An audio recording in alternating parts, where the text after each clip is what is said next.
and other computer hacking groups began terrorizing computer networks worldwide, Kevin Mitnick was feared by security experts as the world's most wanted hacker.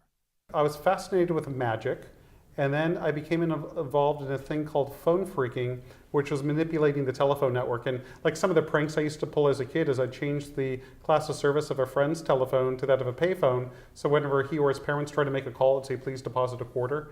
And I loved the pranksterism of it, and I became a hacker because I wanted to pull more pranks with the phone system, and the phone company was moving towards computerized systems. When did you realize that you crossed over the line and you were really doing something malevolent?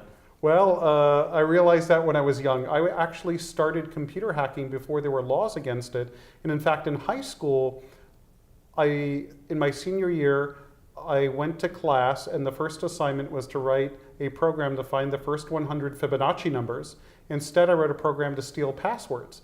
And the teacher was so taken aback with this program that I got an A and a lot of attaboys. And the ethics taught when I was in high school was it was okay to hack, that you were considered a whiz kid. Eventually, hacking was outlawed, and Mitnick joined the FBI's most wanted list for a string of computerized corporate break-ins. After spending 5 years in prison, he emerged as a security consultant, teaching corporations the tricks of his former trade.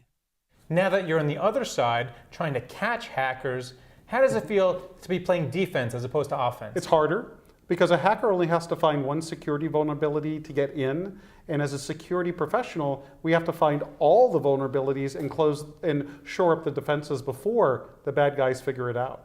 How bad are the defenses right now, both in corporate America as well as the government? Pretty bad. As we can see with the hacks of Anonymous and LulzSec, there's a lot of low-hanging fruit out there, and they're taking advantage of it. There's a lot of websites that are internet-facing that have vulnerable applications, and the hackers are able to find them, exploit them, get access to confidential data, even to the systems themselves. And we've seen that over the last 2 months every day. What do you make about the phone hacking at News Corp? That was a very basic type of attack. I mean, they were guessing default pins. And I don't think the journalists themselves were actually doing the hacking. I think they were using what we call information brokers that private investigators use. So they could have some plausible deniability. So they go to a private investigator, hey, we want to get the scoop on this guy. The private investigator calls their information broker. They hack into their voicemail. They hack into their email. I think it's done all the time. And Rupert Murdoch's company, they were caught. Now that Mitnick has revealed his Catch Me If You Can life story in a new autobiography, the question still remains, what would have happened if he used his computer skills for a more positive purpose?